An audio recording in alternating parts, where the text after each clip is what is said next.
Fingerstyle guitar, questions and answers. This is an update to the questions and answers video I made for Book 1 of the GCH Guitar Academy Fingerstyle guitar course, and it includes some new questions that have arisen from Book 1 and Book 2. And I've made this video because a lot of questions are just too hard to answer in the comment section. So in the future I can refer people back to this video to get more accurate and detailed answers to the most common questions. And if this channel's completely new to you, the GCH Guitar Academy Fingerstyle guitar course is completely free here on YouTube. I'll put the links to the playlists for Book 1 and Book 2 down below in the description. And you can download the PDF ebooks that contain all the tablature and notes for the course completely free at www.ebooksforguitar.com. Right, let's get into the questions and answers. Question 1. Can you learn to play fingerstyle on an electric guitar? And the answer is yes. As long as you've got 6 strings on your guitar, you can learn how to play fingerstyle guitar using any guitar more or less. And to state something that should be obvious, if you've got distortion on your amp or on your effects, turn it off and choose a cleaner sound so you can hear the detail in the fingerpicking.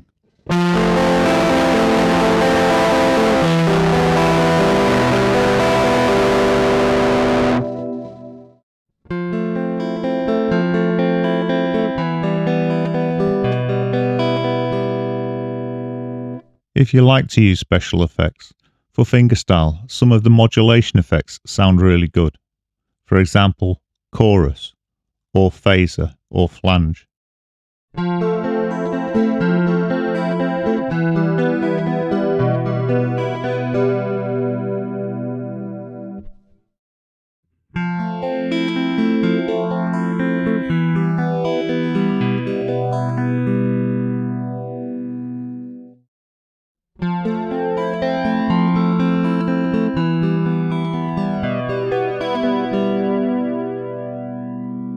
But whilst learning how to play the guitar and how to fingerpick, I recommend only using small amounts of effect, and that's because you want to hear each note clearly so you can tell when you're making mistakes.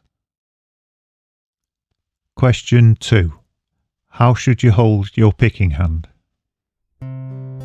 There's 2 aspects to this question. The first one being where on the guitar you should be picking. And the answer to that is, if you've got an acoustic guitar, pick over the hole. And if you've got an electric guitar with 2 pickups, pick between the 2 pickups. And if you've got an electric guitar with 3 pickups, pick between the neck pickup and the middle pickup. And the reason it's important to pick the guitar in these positions is because where you pick the guitar affects the tone quite dramatically.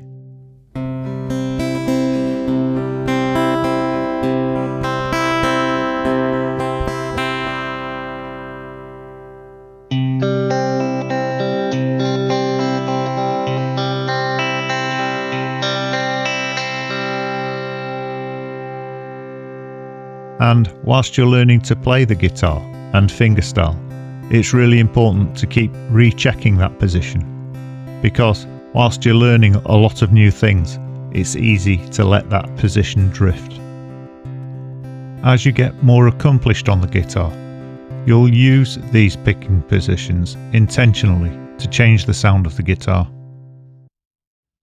The second aspect to the question how to hold your hand when you're learning to fingerpick is the shape of the hand. And really, the most important thing is that you're comfortable. But one of the things to avoid is keeping your fingers too straight. Naturally, your fingers are all different lengths, so if you try to keep your fingers straight, it makes it very difficult and very slow when fingerpicking.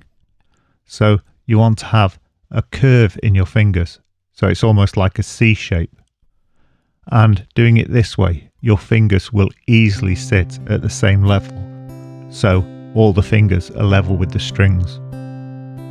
There's almost a second C shape as well in the way you hold your thumb, because your thumb doesn't have to stay close to your fingers. So you get a C shape between the thumb and the first finger.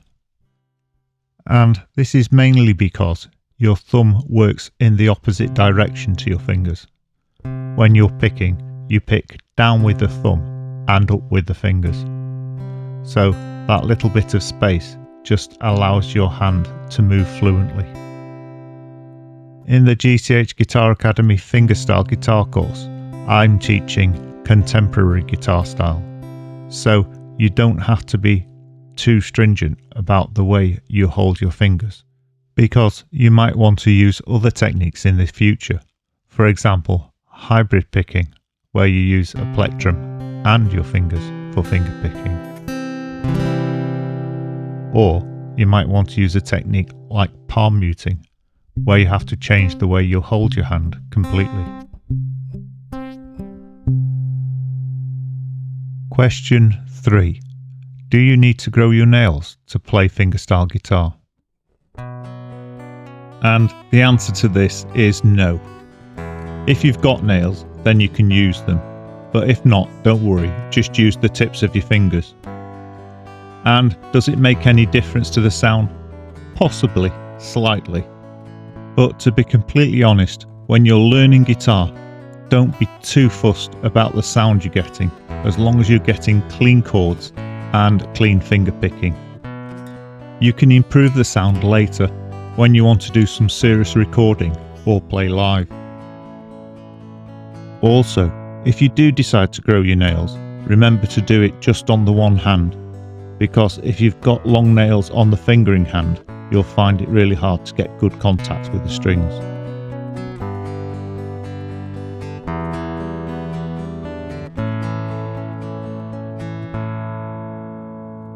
That being said, there's certain styles of music that make it nearly impossible to grow your nails. And people who play those styles of music tend to get by fine just finger picking with the ends of the fingers.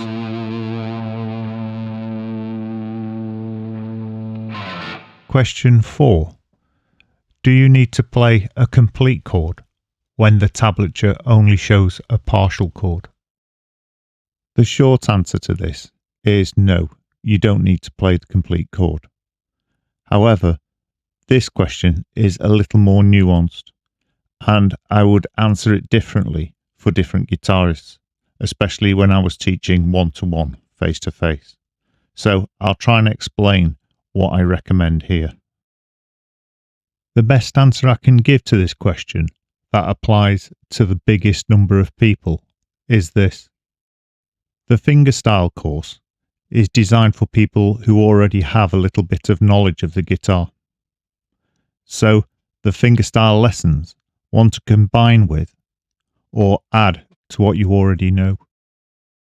So for example, if you've just started learning to strum chords, you want to continue playing the chords with the finger picking, because the exercises you do in the finger picking course will help you to speed up your chord changes as well as learning the finger picking. However, if you're already familiar with the chords and you just want to play clean, fast finger picking, you'll want to play the partial chords. Each method has its own advantages and disadvantages. For example, if you're playing with complete chords and you pluck a wrong string, it should still sound right within the tune because you're still playing in the correct key signature. However, when you're playing complete chords, it may take slightly longer to get between the chords, so you won't be able to play as quickly or as smoothly. Now, when you're playing partial chords, if you pluck a wrong string, it could sound really awful. But when playing partial chords, you should be able to play the tune far more quickly and smoothly. As a generalization, more contemporary music is played using complete chords, and more classical music is played using partial chords. I'm sorry that answer isn't straightforward, but hopefully it's helped you. Question 5. Why do some chords have several shapes? This is another question that's really difficult to answer for people of every level of guitar. But if you want to know the answer in detail, I've put a playlist down below in the description that goes through guitar chord theory, and this will explain in detail what's going on. But here's the quick, easy answer anyway. When playing a chord, what's important is not the shape, but the notes you're playing. So, if I take the chord that most people ask about, it would be the E7. And as you can see from this illustration, it's got two different shapes. And its proper name is the E dominant seventh, but we always call it just E7. In order to explain this in a simple way, we'll go back to the E major chord. And to make the E major chord into an E7th, we have to add the dominant seventh note, or the flattened seventh note. And this note for the E is a D. Now, to introduce the D note to the E major chord, there's two places we could do this. The first one would be to remove the second finger from the second fret of the third string. And this would mean you are playing an open D string. Or you could add the fourth finger to the third fret of the B string. This is also a D, just an octave up. And either of these notes is correct. So from this example, you've got two dominant seventh shapes. Right, let's do that again with a different chord, and hopefully it'll become a little more clear. And this time we'll use the A7th, which also has two different shapes. And again, we'll start with the A major chord. And the dominant seventh note of the A major is a G. And again, there's two places we could add a G to this chord. The first one would be to remove the second finger from the fourth string, revealing an open G string. Or we can add the fourth finger to the third fret on the top E string, because this is also a G, and this would also be an A7th. So again, we've got two different shapes of the same chord, and what makes them the same chord is the fact that they're an A major with a dominant seventh note. Now, in both of these examples, the dominant seventh is an octave apart in both patterns. However, that doesn't matter as long as you play the dominant seventh note. Now, if you're new to the guitar, I realise this is really complicated and you might not understand it. But don't worry, at this stage you really don't need to understand it. All you need to do is understand that there are different shapes to chords with the same name. It doesn't mean there's an error, it's just being played a different way. Chord theory is really difficult to understand, and there's no way you could learn it in one lesson. So that's why I've put a playlist down below in the description to a series of lessons on chord theory. Question 6. When playing fingerstyle, do you have to play a particular string with a particular finger? The answer to this question becomes self-evident as you go through the course. However, a lot of people ask this question at the beginning of the course.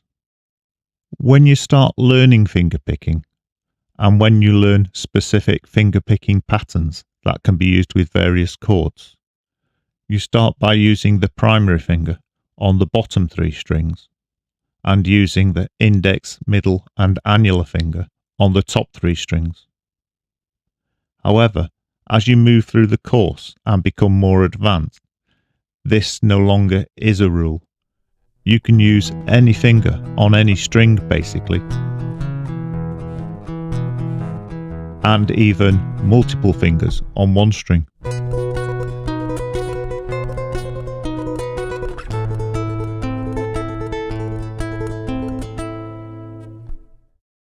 Question 7.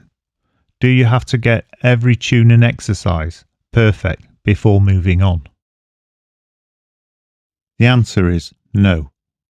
However, the course has been written and designed to be progressive, so it slowly gets harder and harder. So you don't want to miss out any of the lessons, but you don't have to get them perfect.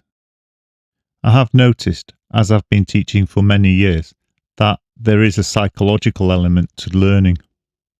In that, from time to time, I've had students who struggle with virtually everything I give them and don't do particularly well. However, you give them something that's quite hard, but they really enjoy, and they master it. So there's a happy balance to be struck. And hopefully you're learning the guitar to enjoy it. So you don't want to turn every tuning exercise into a task, because this will destroy your pleasure of the instrument. Right, that's it for this video. Hopefully I've covered all the questions that will arise from the Fingerstyle guitar course. However, if any new questions arise in the future, I'll just have to update the video again. If you've arrived at this video without having been through any of the Fingerstyle guitar course lessons, I'll put the links to Book 1 and Book 2 of the Fingerstyle guitar course down below in the description.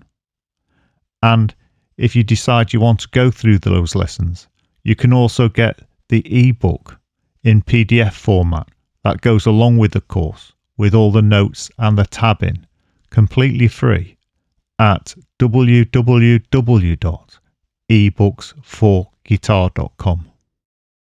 If you enjoyed this video, and if you haven't already, please like, subscribe and hit the bell icon, and then you'll be notified when I upload new videos. Every watch and every subscribe helps to support the channel. Or, if you can afford it, you could become a channel member. Thanks again for watching, and thank you for your support.